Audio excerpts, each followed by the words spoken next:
की बाजारातली साठेबाजी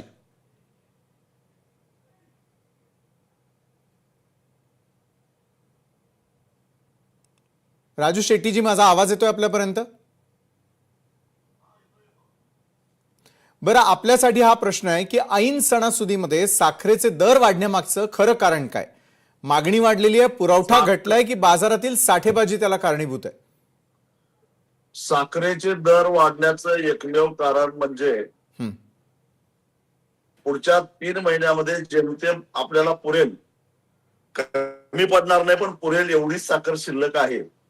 आणि त्यामुळे बाजारामध्ये अफवा तयार करून अस्थिरता पसरवणे, बाजारभाव वाढवणे, बर, अशा प्रकारच्या क्लुप्त्या करून साखरेचा भाव वाढवण्याचा प्रयत्न काही मोठमोठे व्यापारी आणि त्याच्यामध्ये काही खाजगी कारखानदार सुद्धा सामील आहेत. बर, या लोकांनी रिकव्हरी चोरून जी कुठेही रेकॉर्डला नसलेली आणि जीएसटी चुकवलेली जी साखर आहे ती साखर यांना चढ्या दरामध्ये पुढच्या 2-3 महिन्यामध्ये विकायची आहे आणि त्याच्यातून काळा पैसा तयार करायचा आहे.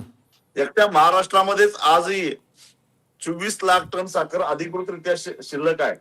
पण साखर कारखाने, मग ते सहकारी असतील किंवा खाजगी असतील, यांनी रिकव्हरी चोरून त्याच्यातून उत्पादित झालेली जी काही साखर आहे ती साखर वेगळी, ती कुठेही रेकॉर्डला तुम्हाला दिसणार नाही, पण तो साखर कारखान्याच्या गोडाऊन मध्ये किंवा काही व्यापाऱ्यांच्या गोडाऊन मध्ये तुम्हाला निश्चितच दिसतील.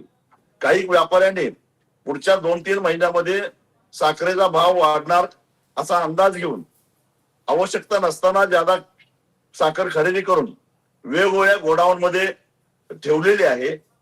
त्यांनी साधारणपणे 37 ते 3800 रुपये क्विंटल या दरानं साखर खरेदी केलेली आहे आणि ती सुद्धा चढ्या दरानं आता त्यांना ती साखर विकायची आहे.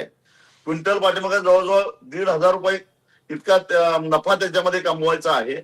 आणि हे सगळं कारस्थान पूर्ण करण्यासाठी म्हणून आज अशा पद्धतीनं कृत्रिम रीतीनं साखरेचा भाव वाढवण्याचा प्रयत्न केला जातोय.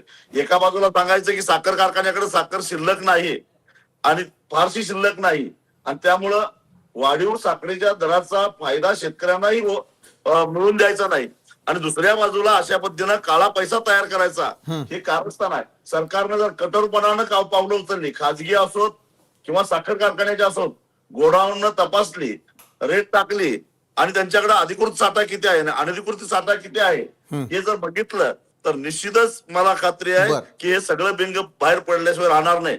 मग हे कोण आहेत आणि याच्यातून अशा प्रकारे पैसा गोळा, संपूर्ण देशभराचा जर विचार केला तर साधारणपणे 20 ते 25 हजार कोटी रुपयाचा मोठा घोटाळा याच्यामध्ये या साखरेच्या दराच्या चढउतारामध्ये होताना दिसतोय.